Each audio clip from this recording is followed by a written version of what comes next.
सुना, अंकल आ गए, और अंकल आ गए, चाचा जी नहीं है, मामा जी नहीं है, मौसा जी नहीं है, अंकल है। और अंकल का मतलब क्या है ये उनको भी नहीं मालूम है। तो वो बच्चे पोइम सुनाते हैं। कौन सी पोइम सुनाते हैं? Rain rain go away come again another day little baby wants to play, वो मुझे सुनाते। तो मैं उनको पूछता हूं तुमको मालूम है इसका अर्थ क्या है? रेन रेन गो अवे, बारिश बारिश तुम चली जाओ, यहां पे मत आओ क्योंकि मुझे खेलना है। और ये बच्चों की प्रार्थना है भगवान से, अगर सुन ली तो।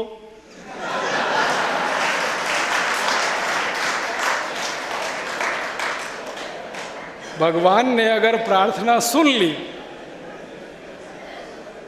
जो बारिश गिर रही है उसको वापस खींच लिया, बुला लिया, तो करोड़ों किसान तो भूखे मर जाएंगे इस देश में। क्या मूर्खता की कविता सुना रहे हैं, रेन रेन गो अवे कम। माने दिमाग खराब हुआ है, ऊपर से सब खाली हो गया। मैं आपको विनम्रता पूर्वक कहता हूं, अंग्रेजी पढ़ने वालों का सब खाली है ऊपर से। एक मिनट भी सोचते नहीं कि क्या सिखा रहे हैं, क्यों सिखा रहे हैं। फिर उनको जब मैं समझाता हूं कि इस कविता का तो अर्थ यह है कि बारिश बारिश तुम चली जाओ, यहां कभी भी मत आओ, हमें खेलना है। ये इंग्लैंड में कविता गाई जाती है क्योंकि इंग्लैंड में कभी भी बारिश आती है। इंग्लैंड में 3 चीजों का भरोसा नहीं, वाइफ,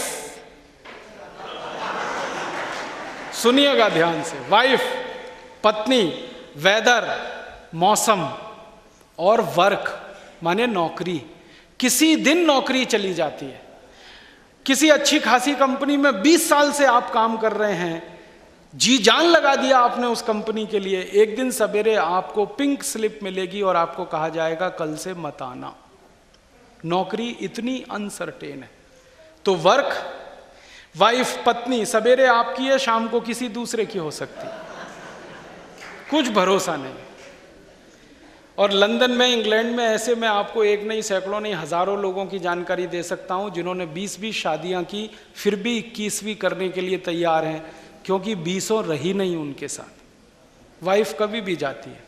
और वेदर, मौसम कभी भी बदलता है। अभी बहुत तेज धूप निकली है, अभी बारिश हो जाएगी, तो बारिश का कुछ भरोसा नहीं। और शाम को अक्सर लंदन में बारिश होती है। अब बच्चे खेलने के लिए बाहर निकलते हैं, उसी समय बारिश होती है, तो बच्चे ये गाते हैं, rain rain go away come again another day, बारिश तुम चली जाओ, अभी तो हमको खेलने के लिए दो थोड़ा सा, क्योंकि खेलने के लिए कोई दिन बचता नहीं है। तो इंग्लैंड के बच्चे ये गाएं तो समझ में आता है, हिंदुस्तानी बच्चे ये गा रहे हैं जहां बारिश बहुत जरूरी है, हर दिन जरूरी है, 3-4 महीने तो इतनी जरूरी है कि सारा देश भरपेट अन्न खा पाता है इस बारिश की ताकत पर। क्योंकि हमारे यहाँ तो खेती, आप जानते हैं 60% खेती बारिश के भरोसे होती है, सिर्फ 40% खेती है जिसमें पानी की व्यवस्था सरकार ने कर पाई है, वरना तो सारी खेती बारिश के भरोसे है। उस देश के बच्चे ये गाने लगे रेन रेन गो अवे, और भगवान सुनने लगे ये रेन रेन गो अवे, और इस पर एक्शन लेने लगे, तो क्या होगा इस देश का। अकल से सोचो जरा, क्या सिखा रहे हो अपने बच्चों को। फिर लोग कहते हैं भाई क्या सिखाएं, हमारे यहाँ तो दूसरी कविताएं हैं जो सिखाई जाती हैं बच्चों को। आप सब महाराष्ट्र के नज़दीक रहते, एक मराठी कविता सुनाता हूँ। ये रे पाऊसा तुला देतो पैसा, पैसा झाला खोटा, पाऊस आला मोठा। बारिश बारिश तुम जल्दी आओ, ज़्यादा ज़्यादा आओ। और बारिश को बुलाने के लिए, पैसा देने के लिए तैयार है इस देश का बच्चा। ये भारतीय कविता है जो इस देश की जरूरत है।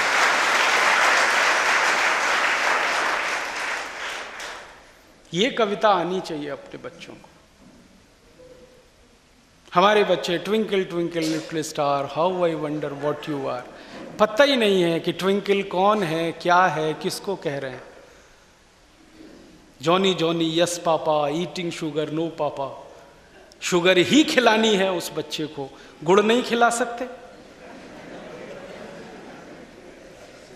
ईटिंग शुगर नो पापा, गुड़ भी तो खिला सकते, रसगुल्ला खिला सकते हैं, जलेबी खिला सकते हैं, इमरती खिला सकते हैं, शुगर ही खिला रहे, क्योंकि इंग्लैंड में शुगर ही बनती है, रसगुल्ला बनता नहीं, गुड़ बनता नहीं, जलेबी बनती नहीं।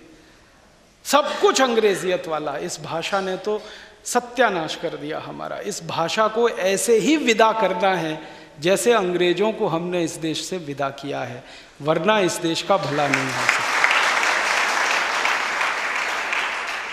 और भारत स्वाभिमान की तरफ से हमने ये प्रश्न उठाया है और सरकार पर हम दबाव बना रहे हैं कि इस देश की शासन व्यवस्था में किसी भी व्यक्ति को जाने के लिए अंग्रेजी की अनिवार्यता खत्म होनी चाहिए, उसके स्थान पर हिंदी, मराठी, तमिल, तेलुगु, कन्नड़ की अनिवार्यता होनी चाहिए। इस देश की सभी शिक्षण व्यवस्था, इंजीनियरिंग की, मेडिकल की, एमबीए की, बीबीए की, सारी शिक्षण व्यवस्था मातृभाषा, स्थानीय भाषा में होनी चाहिए, अंग्रेजी में नहीं होनी चाहिए। आप जानते हैं इसका फायदा क्या होगा? सबसे बड़ा फायदा, हर गरीब का लड़का इस देश में आईपीएस, आईसीएस हो जाएगा। जो अंग्रेजी नहीं जानता वो भी हो जाएगा। हर गरीब का लड़का इंजीनियर, डॉक्टर हो जाएगा। जो अंग्रेजी नहीं जानता वो भी हो जाएगा। फिर कुछ लोग इस देश में कुतर्क देते हैं कि हमारे पाठ्यक्रम को हम हिंदी में कर पाएंगे क्या? हाँ, कर पाएंगे, क्योंकि हिंदी में अंग्रेजी से ज़्यादा शब्द हैं, कमी नहीं है हमारे पास। अंग्रेजी के पास तो मूल शब्द नहीं है। आपको सुनकर हैरानी होगी, दुनिया में सबसे कम शब्दों की भाषा है वो अंग्रेजी ही है। शब्द ही नहीं है उनके पास। इसलिए तो चाचा, मामा, ताऊ, मौसा, फूफा सबको अंकल ही कहते हैं, कोई शब्द ही नहीं है दूसरा। चाची, मामी, मौसी, फूफी सबको आंटी ही कहते हैं और कोई शब्द नहीं है। और कभी कभी ऐसी हैरानी होती है, वो कह देते हैं फादर इन लॉ। कौन से? बता सकते हैं? इधर के कि इधर के? मदर इन लॉ कौन सी, इधर वाली कि इधर वाली? विचित्र विचित्र शब्द। और इसका अर्थ क्या है मेरे तो समझ में नहीं आता। फादर इन लॉ, कानून से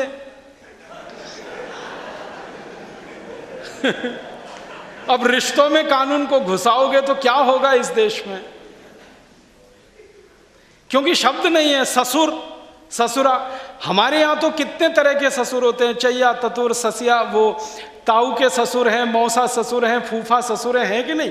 फूफिया ससुर हैं, मौसिया ससुर हैं, तैया ससुर हैं, कितने तरह के ससुर। वहां एक ही है फादर इन लॉ। कितनी सास हैं, वहां एक ही है मदर इन लॉ।